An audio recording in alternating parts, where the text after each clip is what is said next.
And it is the last day of July. Already, somehow, I was feeling so discouraged about my reading that I felt like I just hadn't had any time to read this month. But I was going over what I had read for this video, and it actually wasn't as bad as I thought it was. I didn't finish everything that I wanted to finish, but the fact that I read a little bit less because it's summer and we've been doing fun stuff outside time. I've been taking my kids to the pool. I think I'm okay with all of that.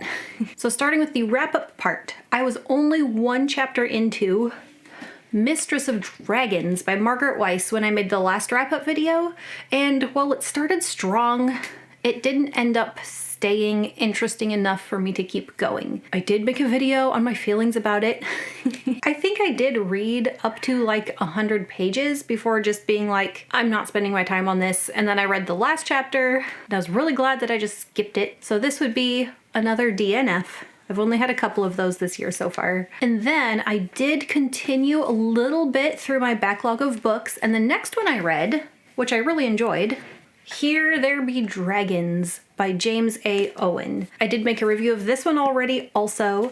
This was a very pleasant and surprisingly fun read for me. It definitely felt more like a children's book aimed at adults, very reminiscent of the Chronicles of Narnia, which I love. It's such a beautiful book. The art, the styling of everything. I was worried that I wouldn't like it, especially after having a couple of the books I had read right before it not being ones that I enjoyed that much. And so after several kind of disappointing books, reading this one and enjoying it felt really good. It's a fantasy book that takes place during World War I in London. A couple of new acquaintances, not friends yet, get taken off into the magical world where they have adventures and have to save the world and everything. It was super fun, which means I get to tear more paper from my backlog. 2 more of them. Here There Be Dragons, Mistress of Dragons. And the backlog continues to shrink. I have also been continuing my read of A Crown of Swords. I was hoping by this video I would be all done. I only have 4 chapters left, which on the audiobook says it's less than 4 hours worth of listening. I could probably read it faster if I just read it instead of listening to it. And then I just filmed a video on why do I still like The Wheel of Time. I think that one will come out after this wrap-up video. Because it's so long, it's a good series to keep coming back to. Like when you really like a book and you are a comfort reader and a rereader and you go back to read the same book because that's what you're in the mood for. When it comes to The Wheel of Time, this is the 7th one. So if I'm like, you know what, I'm really in the mood for The Wheel of Time, I don't have to go back and reread the same book. I can keep going. And at this point, there's so much that's happened with each character and in the world. I'm kind of sucked in. I'm not gonna say it's very exciting. It's a book that really, not just book, it's a series that really takes its time. This story is not in a rush. There's often those feelings of like imminent danger. The end of the world is coming. We have to beat the big dark lord before something I probably can't say because it's a spoiler, before a certain character loses control of themselves. So anyway, very close on this one. Not sure when I'll start book 8. I do enjoy listening to the audiobooks though, so it's nice to have these going while I also read physical books from other series. And then I did host a poll on my Patreon for which book I should vlog while reading it, and the one that won was The Hunger of the Gods by John Gwynne. This is the book that was making me feel discouraged that I wasn't reading it faster. It is over 600 pages. It's a book that just takes time, and because it's not super plot heavy, it's a lot like the first one in that it's just more immersive, atmospheric. You're just following these characters as they go about their adventures and what the gods are up to and stuff. It didn't feel like I have to get to the end to see what happens. And because it's the middle book in a trilogy, or what I assume will be a trilogy, There's a third one coming. I don't actually know if it's the wrap up or not. Because it's not the first or the last, it's the middle portion.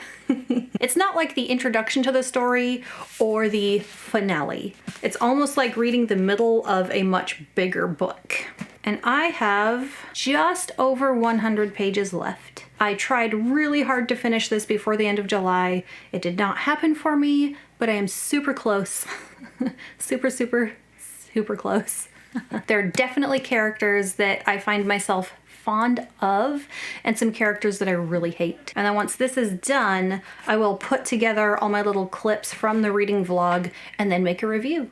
And I have one more that's adding to my discouragement because I'm a slow reader. This will never be one of those booktube channels where I've read like 10 books in a month. But the other book that I was going to try to read more of this month was Words of Radiance. And I'm not trying to read the whole book. I'm trying to just read Bridge 4 chapters for my Evolution of Bridge 4 video series. When I read the Bridge 4 chapters of The Way of Kings, I was able to squeeze that reading time in between other books that I was reading, and it worked out just fine. This one, I don't know, I just got busy. When I was on one of the chapters, we were going through a heat wave, and my brain was so unable to focus and enjoy reading. That's kind of when I put it down and then just tried to finish the other books that I was on. So I've not gotten very far. I do appreciate how it kind of picks up so soon after the book before it, and you're immediately thrown into how Bridge 4 is changing in this book. There's already, right at the beginning, some growth, some change, some evolution, kind of seeing in what direction they're going to go from here forward. That is a lot. It's only the second one. There's 2 more. If I don't finish in time, there will be 3 more. Big fantasy books take time. And then as far as TBR for August, I will finish up those 3 that I wasn't quite done with. Well, 2 that I'm not quite done with, 1 that still has quite a bit to go. I'm thinking about choosing another book from my backlog. I'm kind of leaning toward His Majesty's Dragon by Naomi Novik or The Tawny Man Book 1. I'm not choosing yet. These are the ones I'm choosing between, with freedom to mood read, mood choose. And I am definitely, I say definitely, autumn is a time where I always want to reread a comfort read, and I would like that for this fall to be Raymond E. Feist. And I think it's going to be Magician. That is one that I still say is one of my favorites. I have not read it since starting a channel and reviewing books a little more critically. I'm a little afraid that I will see all the faults with it, but I also just want to read it because I like it and I love to reread my favorites. And to me, that one feels right for the time of year because it's the time of year that I first read it. I do have a new book on my shelf, Darkblade Assassin by Andy Peliquin. I just got this last week. This is one that was sent to me by the author. It is signed to Tiffany. May the Watcher have mercy on you. The email from his PA said he doesn't need a review in any specific space of time. I'm going to try not to let it sit for too long. It is a dark fantasy, and since I'm in the middle right now of a John Gwynne series, I might like to finish that one before going into this one. It's part of my future TBR, but not like set. I'm going to read it by this time yet. But it looks really pretty. All in Voramus know the legend of the hunter, relentless, immortal, death-walking, the greatest assassin who ever lived. I think the art and the styling was really well done. I look forward to getting into a new world, new story that I basically know nothing about. So I'm looking forward to that one. And the next one of these wrap-up TBRs is going to be transitioning back into the school year. Whew, I'm not ready yet. I hope you are enjoying your summer and whatever reading you have going on right now. Thank you, patrons. Appreciate you. There is a link to my Patreon in the description and on my channel about page. If you would like to take part in those polls, join my Discord, and get the patron-only videos that I'm trying to film at least once a month. So there's 2 there so far. And if you want to support me and aren't joining Patreon, the best other way to do that is just to watch videos. Thank you for watching and happy reading. Bye.